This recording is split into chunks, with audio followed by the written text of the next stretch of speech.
In today's lecture, we will study some applications of the principle of inclusion and exclusion.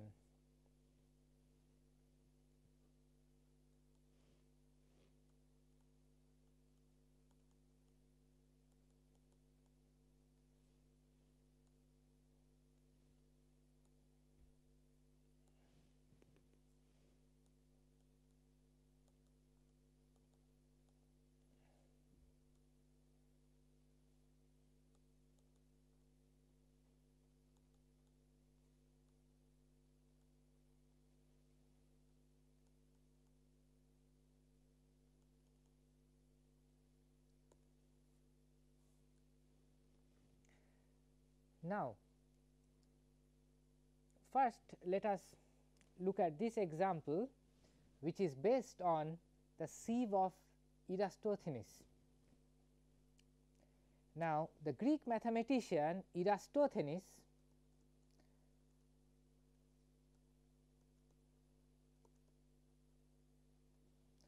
developed a technique of listing all the prime numbers between 1 and any positive integer n. So, our goal is to list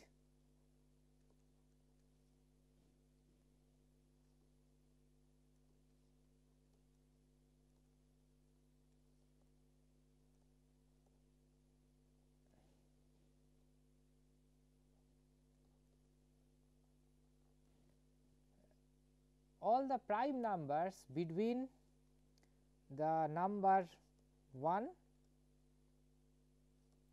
and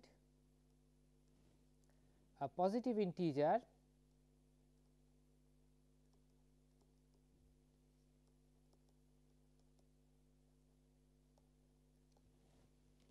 n.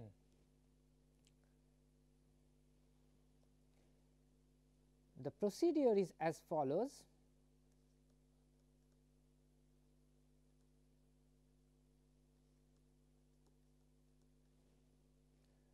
One,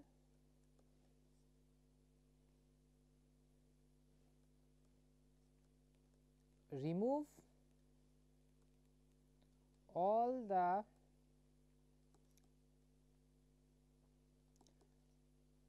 multiples of 2 other than 2.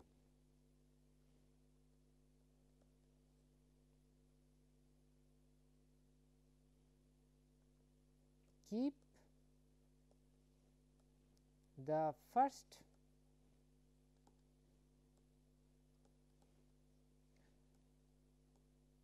remaining integer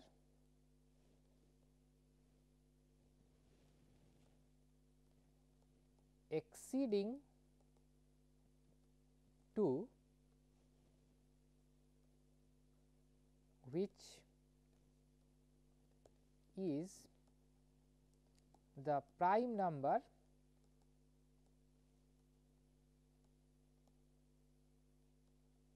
three. Third step,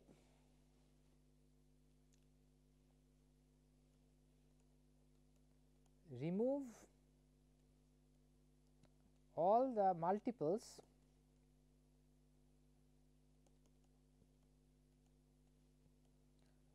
of 3 except 3 itself.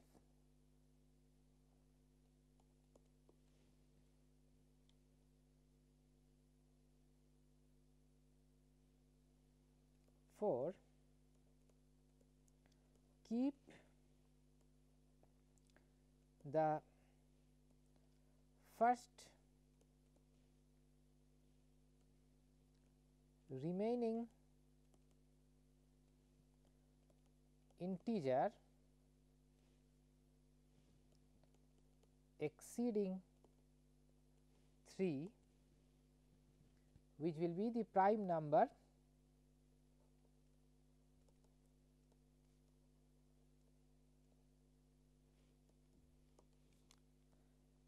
then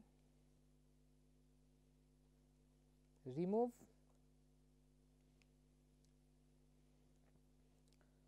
all the multiples of 5 except 5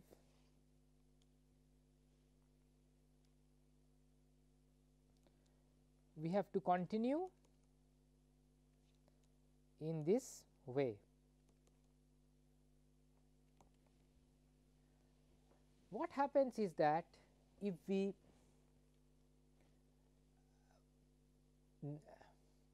take a positive integer n, let us say n equal to 1000. So, we are looking at positive integers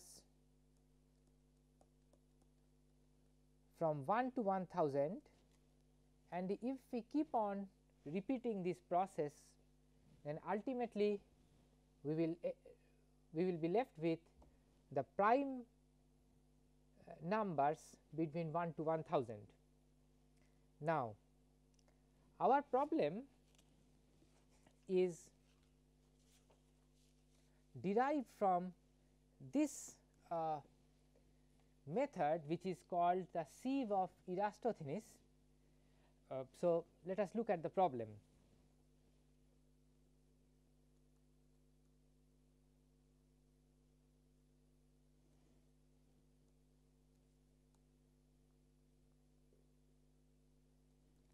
Count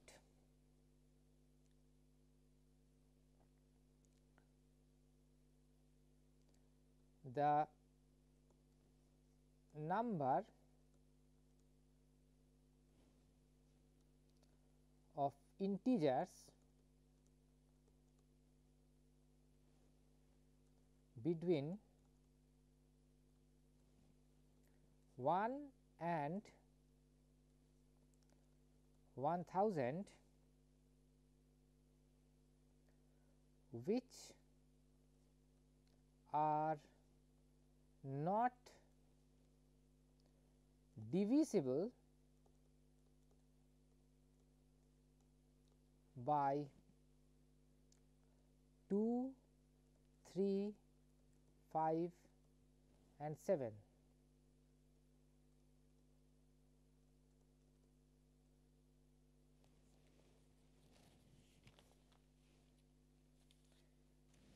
In order to solve this problem, we consider certain sets. First,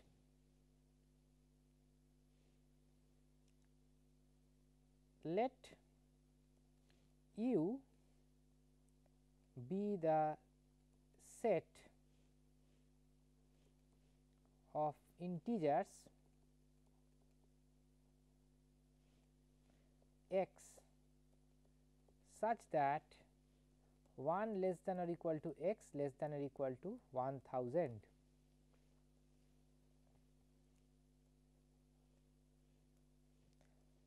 Now, we define some subsets of U.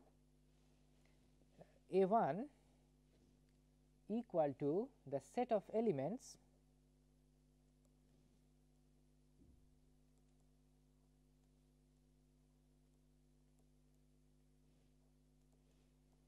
of U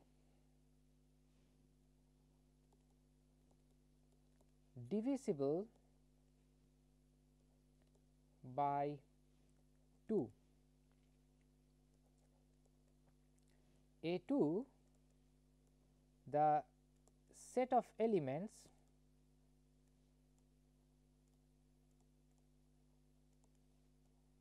of U divisible by 3. A3 the set of elements of U divisible by 5 A4 the set of elements of U divisible by 7.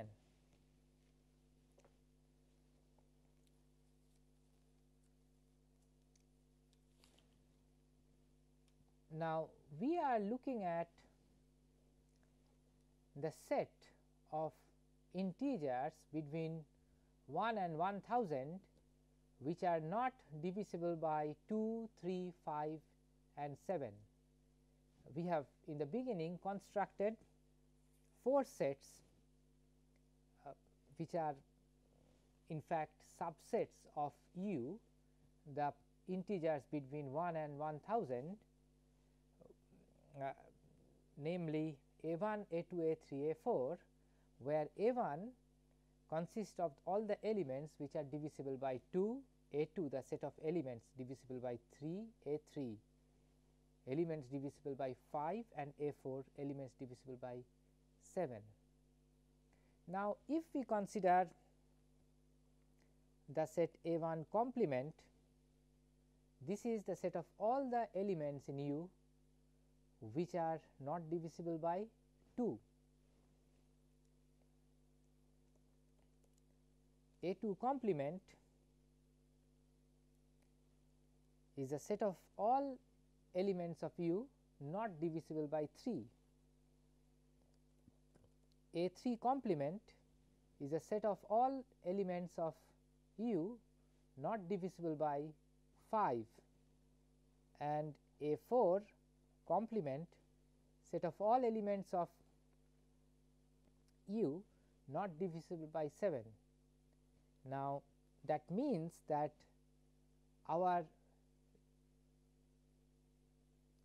set under consideration is intersection of all these complements, and this gives me the set of all elements in U which are not divisible by 2, 3, 5, 7.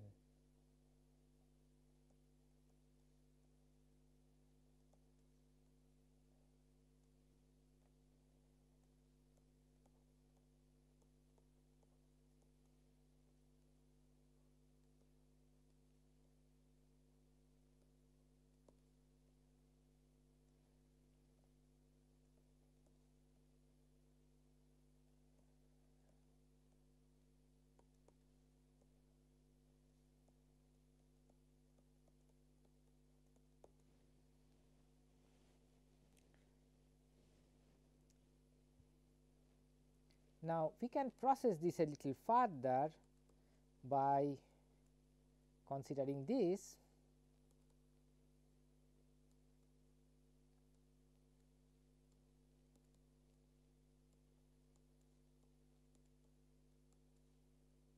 Is in fact A1 union A2 union A3 union A4 and the complement. This is by using De Morgan's law.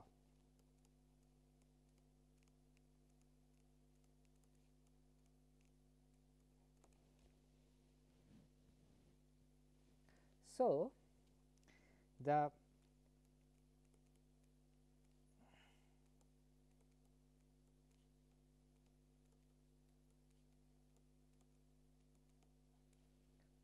cardinality of A1 complement intersection A2 complement intersection A3 complement intersection A4 complement is the cardinality of the complement of A1 union A2 union A3 union A4,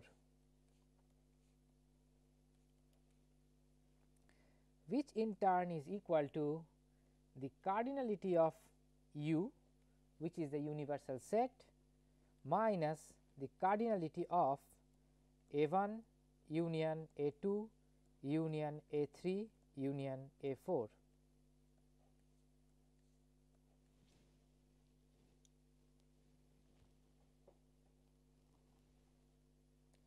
Now, we will quickly calculate the cardinalities of A1, A2, A3, A4 and the cardinalities of AI's intersections of AI's taken 2 at a time, 3 at a time and all at a time, and then use principle of inclusion and exclusion to get the cardinality of the union of A1, A2, A3, A4. So, we start our process by checking the cardinality of A1, which is 1000 divided by 2, 500, A2, which is floor of 1000 divided by 3, which is equal to 333. By the way, floor of a real number is the largest integer less than that real number. Then A3, 1000 divided by 5, which is 200, and A4, which is the floor of 1000 divided by 7, which gives us 142.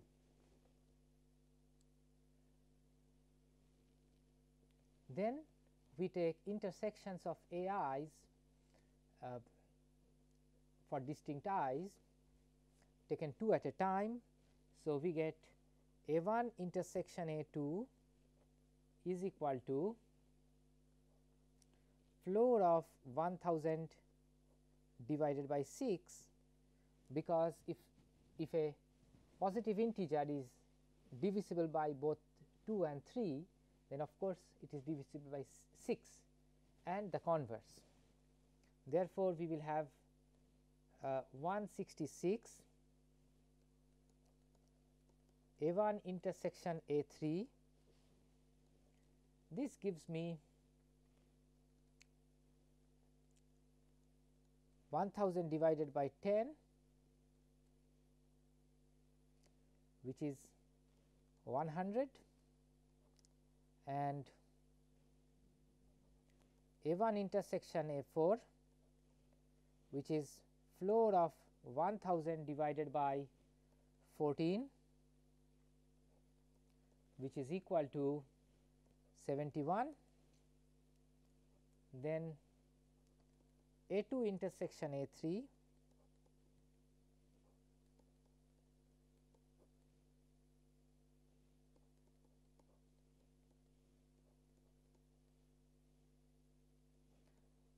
A2 intersection A4,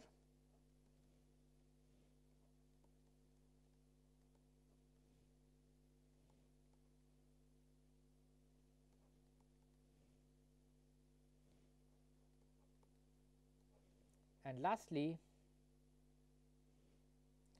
A3 intersection A4, which is floor of 1000 divided by 35, which is equal to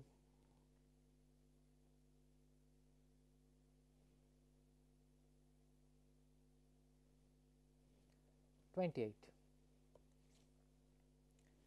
Then we have to take the intersections taking 3 at a time. So, I will have A1 intersection A2 intersection A3. So, these are precisely the elements which are divisible by 2, 3 and 5, therefore, divisible by 30.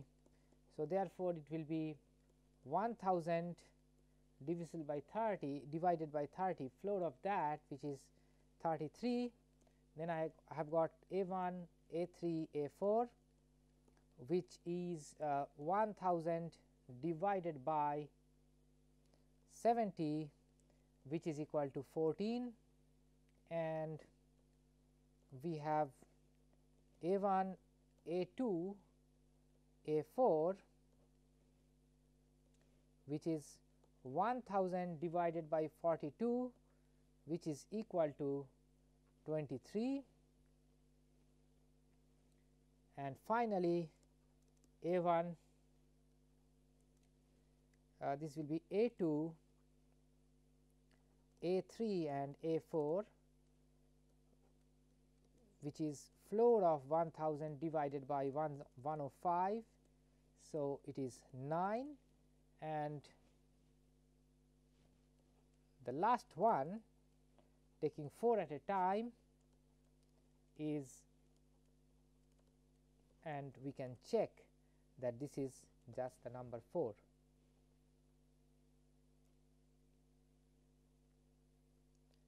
Now, if we remember all these things, then we can see that the cardinality of A1 complement intersection A2 complement intersection A3 complement intersection A4 complement is cardinality of EU, this one, which is of course 1000, minus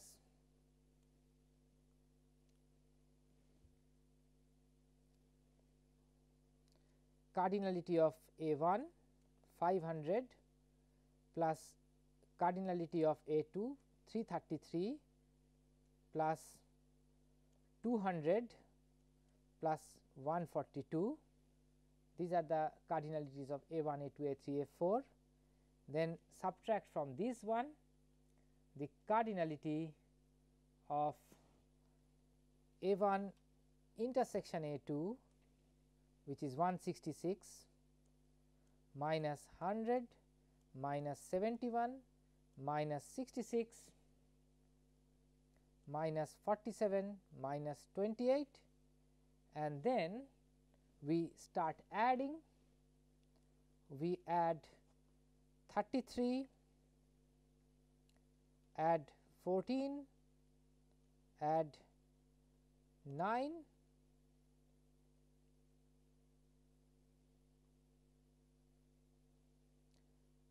so and add 23, and then again subtract the last expression, that is 4. If I do this, then the number that I get is 222, and this is the number of integers between 1 and 1000 which are not divisible by 2, 3, 5 and 7.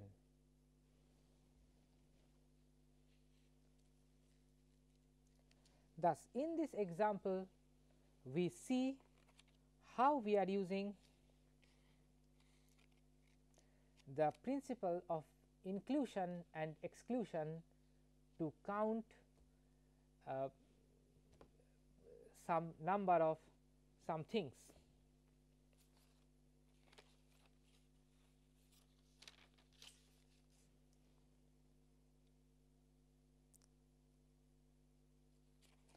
We move on to more serious examples.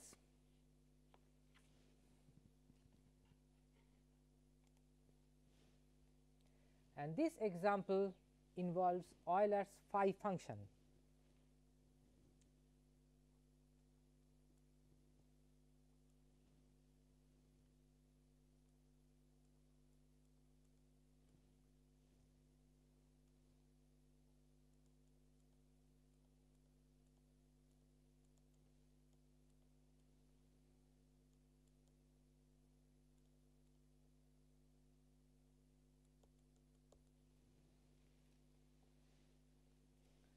Now, the first question is, what is Euler's phi function? For that, first of all we have to know what do we mean when we say that two positive integers are relatively prime to one another. Let me write the definition first.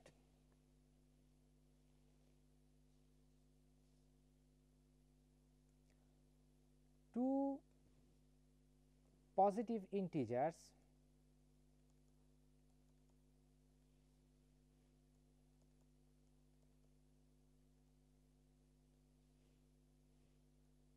are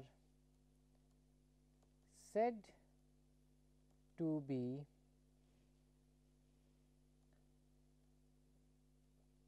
relatively prime if the number 1 is the only common divisor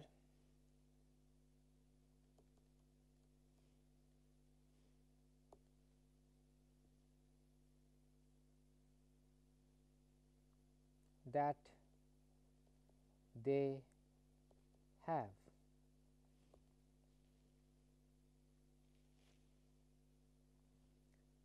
Now, suppose n is a positive integer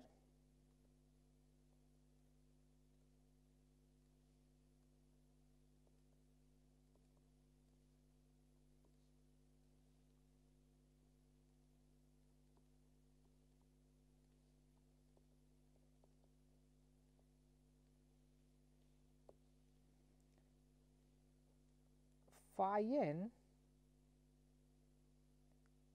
is defined as the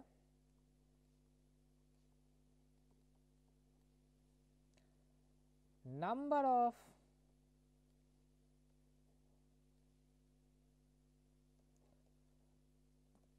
positive integers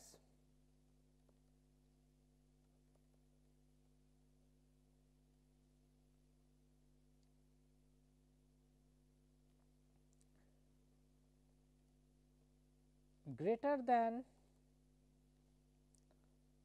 or equal to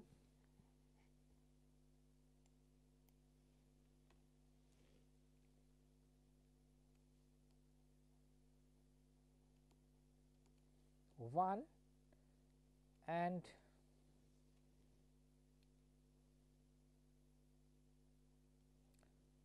less than or equal to n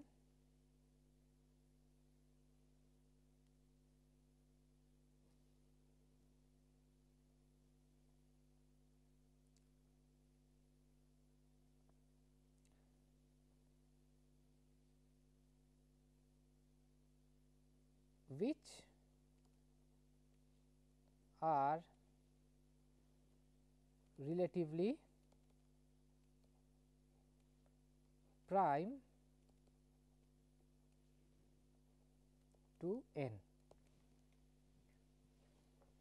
So, in simple words, we take a positive integer n and we count the number of positive integers between 1 and n which are relatively prime to n,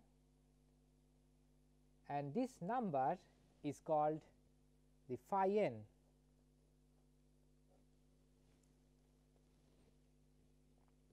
Now, what we are interested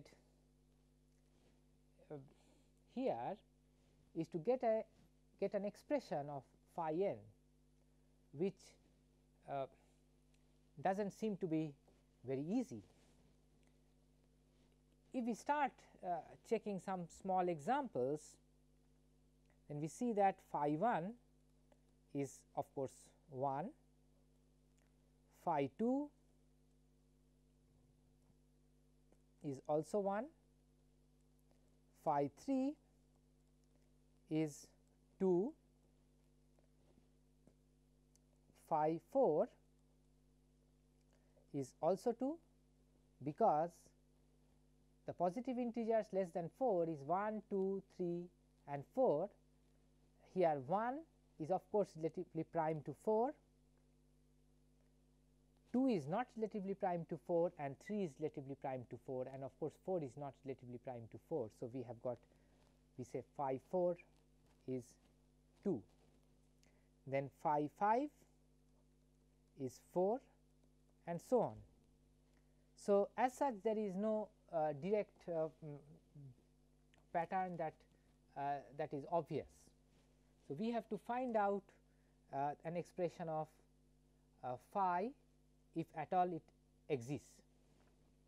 Incidentally, this function is called the Euler's phi function.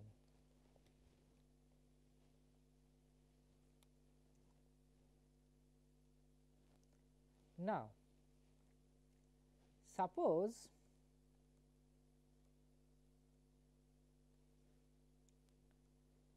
P1, P2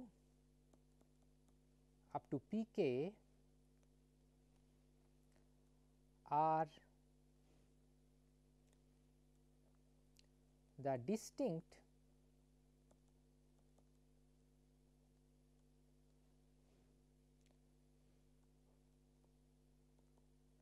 prime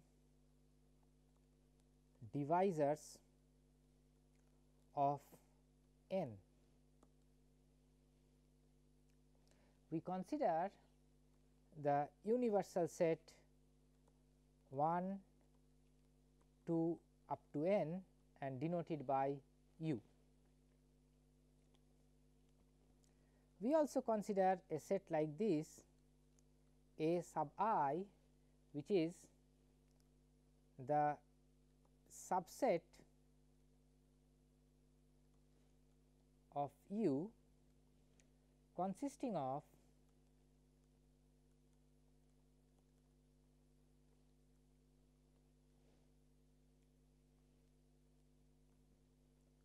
those integers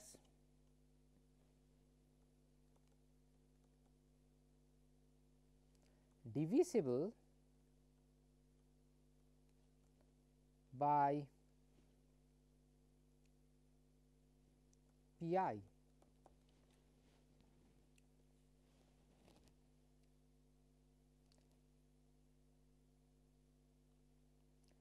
So, we are looking for integers which are in u and not divisible by any of the Pi's.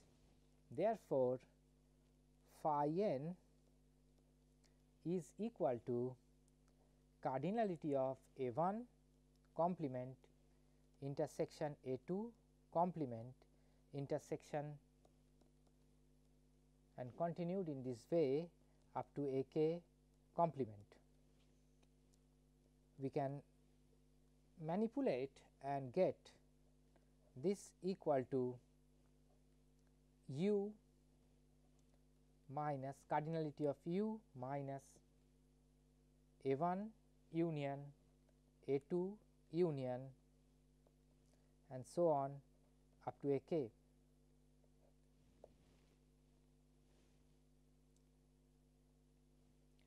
Now, again we see that the expression that we are getting is almost similar to the expression that we got in the last example. Only thing is that we have to know how to count the cardinalities of AI's and intersections of different AI's. We base this on an observation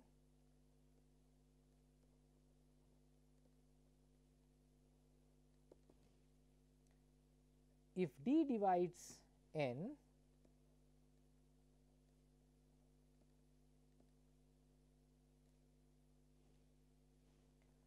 then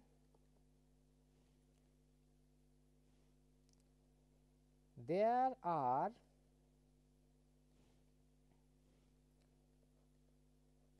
n by D multiples of G in U. This can be verified and I leave it as an exercise. but if we take it to be true, which of course we can verify, then we will get A I equal to n by P I A I intersection A j, where I is not equal to j, equal to n divided by P I P j, and proceeding in this way, finally we will get A 1 intersection and so on up to intersection A k is equal to n divided by P 1 dot dot dot P k, and therefore, considering all this, we will get phi n equal to n, which is the cardinality of u, and then minus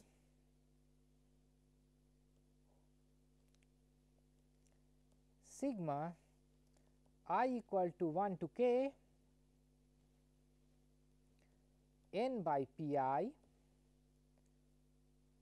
This is essentially sigma I equal to 1 to k cardinality of A I, and I put a minus over here to obtain I equal to 1 to k n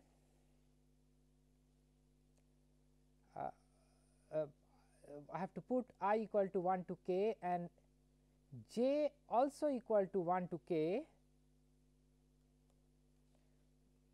with a condition that I is always less than j.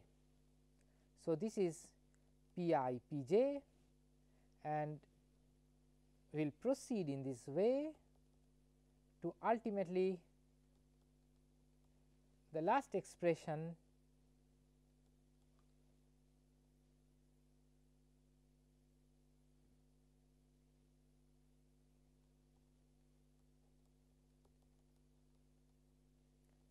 this is the cardinality of A I I am sorry A 1 intersection and up to A k, and this intermediate second entry is essentially I less than j intersection A I intersection A j cardinality.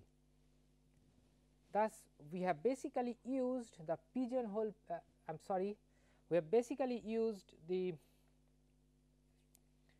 principle of inclusion exclusion in the last part of the right hand side to obtain an expression. Now, we can process this further and write n minus sigma I equal to 1 to k n P I plus sigma I less than j n P I into P j minus and so on. At the end it is minus 1 raised to the power k n P 1 up to P k, and a careful analysis shows that this is equal to n into 1 minus 1 by P 1, 1 minus 1 by P 2 and so on up to n into 1 minus 1 by P k, and thus finally, we have got an expression for phi n, which is phi n equal to n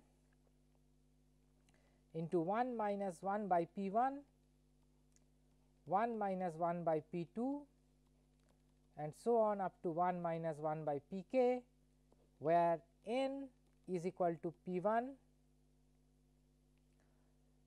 raised to the power alpha 1, P 2 raised to the power alpha 2 and P k raised to the power alpha k, where alpha i's are greater than or equal to 1 and Pi's are distinct prime numbers.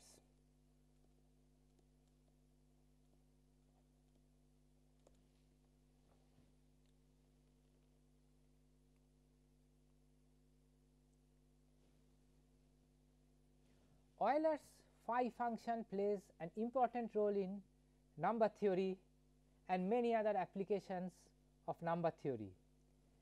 This example gives us a uh,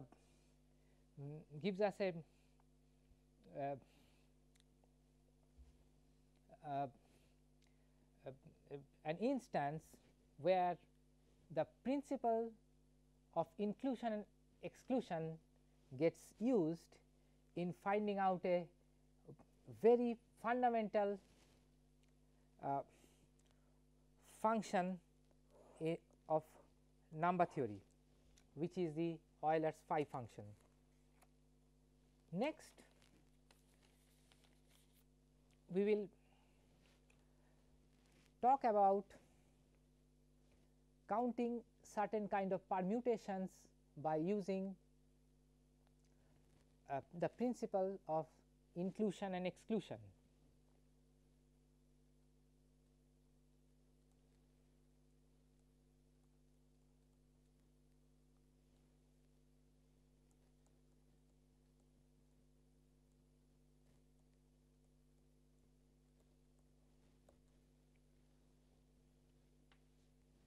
Now, these permutations that we are going to study are called derangements.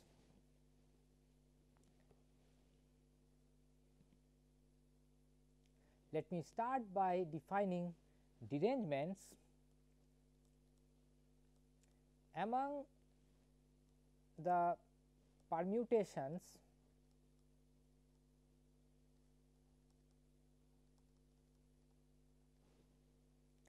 of the numbers from 1 to n, there are some permutations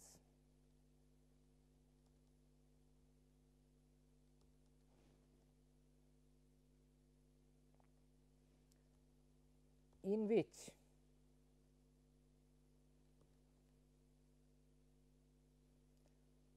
none of the n integers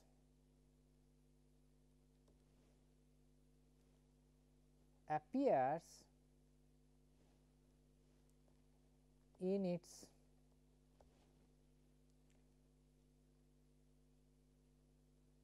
natural place.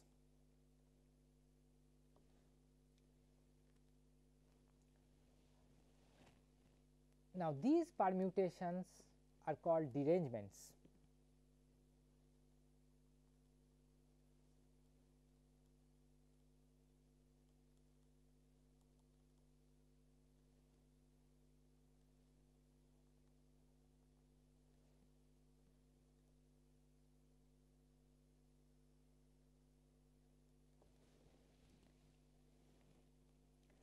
Now, what we would like to do is to count the number of derangements of n numbers from 1 to n.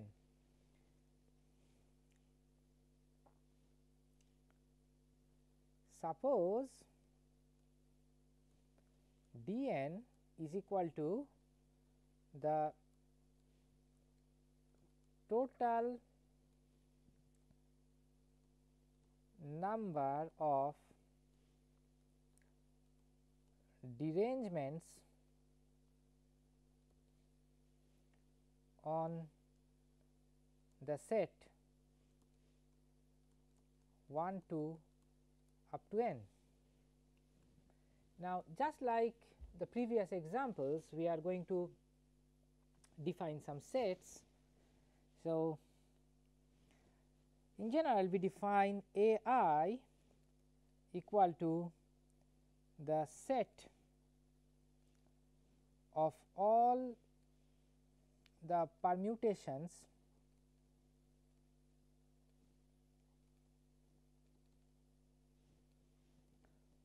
on 1 to up to n, which keeps the ith element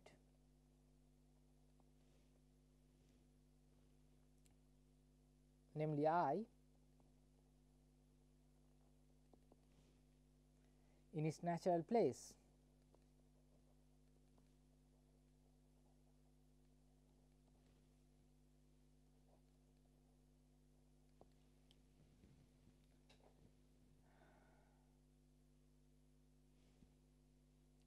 And of course, I will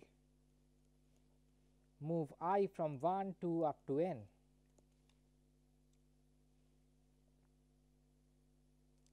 Let U denote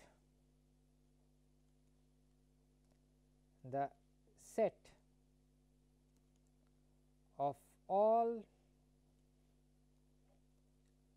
permutations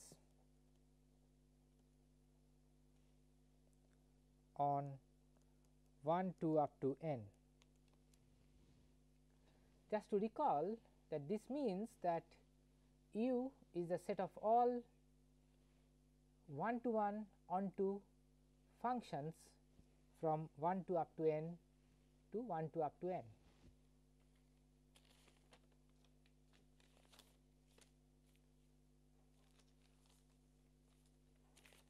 Now,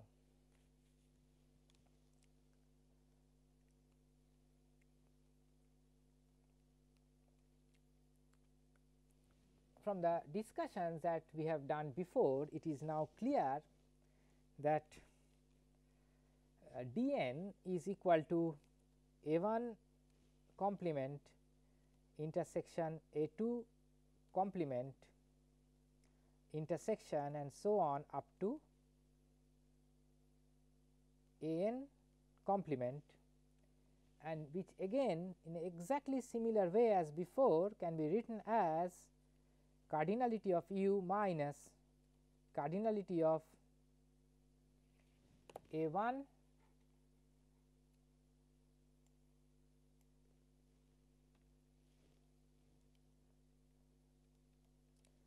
union A2 union and so on up to an.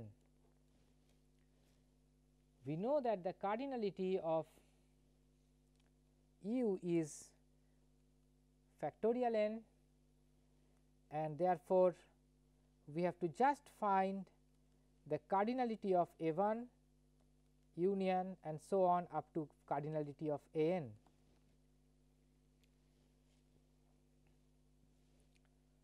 For that, we will start checking the cardinality of A1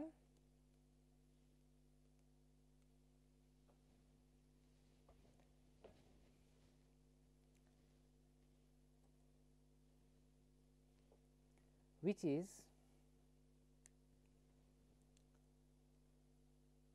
factorial n minus 1.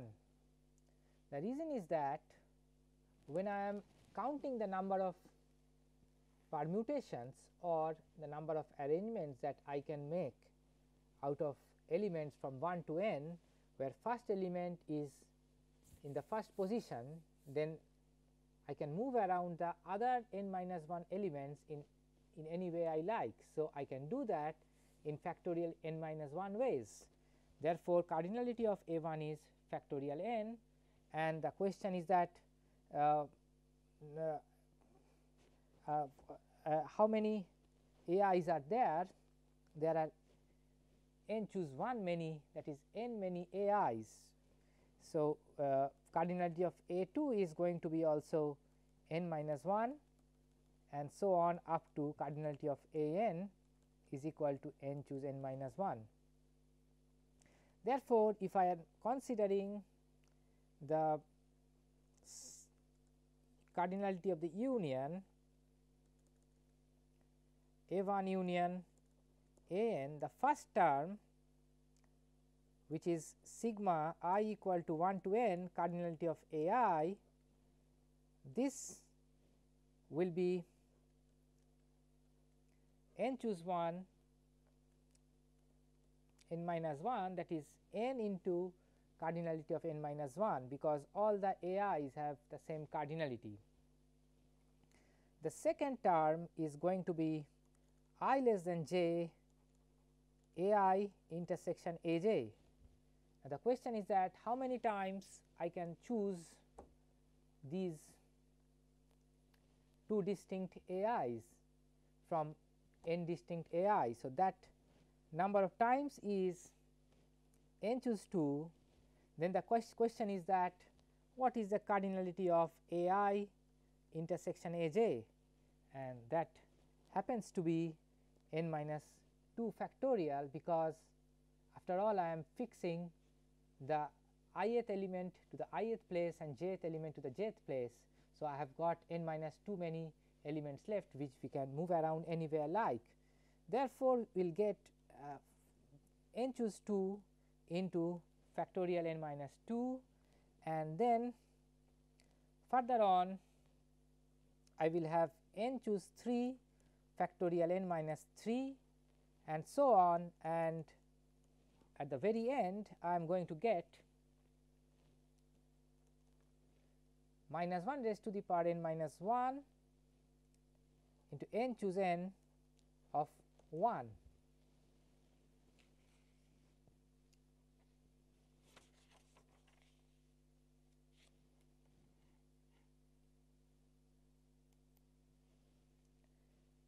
Now, if we go back to the expression that we started writing of dn, we wrote that dn is equal to cardinality of u minus the cardinality of a1 union and so on up to a n, which means that dn is factorial n minus n choose 1 factorial n minus 1 minus n choose 2 factorial n minus 2 plus n choose 3 factorial n minus 3 plus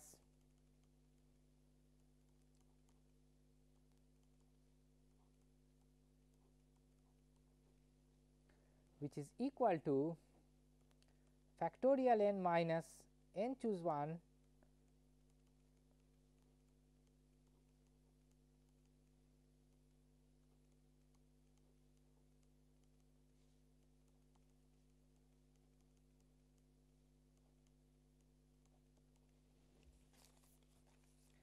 and if we process it further, we will get the final result as factorial n into within bracket 1 minus 1 choose 1 plus 1 choose factorial 2 minus 1 choose 1 minus 1 by factorial 1 plus 1 by factorial 2, 1 by factorial 3 and so on, and at the end we will have minus 1 to the power n factorial n. This is the final result for the number of derangements that we have on n positive integers from 1 to n. In these lectures, we have studied 3 examples in which principle of inclusion and exclusion has been used to solve certain counting problems, and some of these problems are very fundamental to combinatorics and number theory.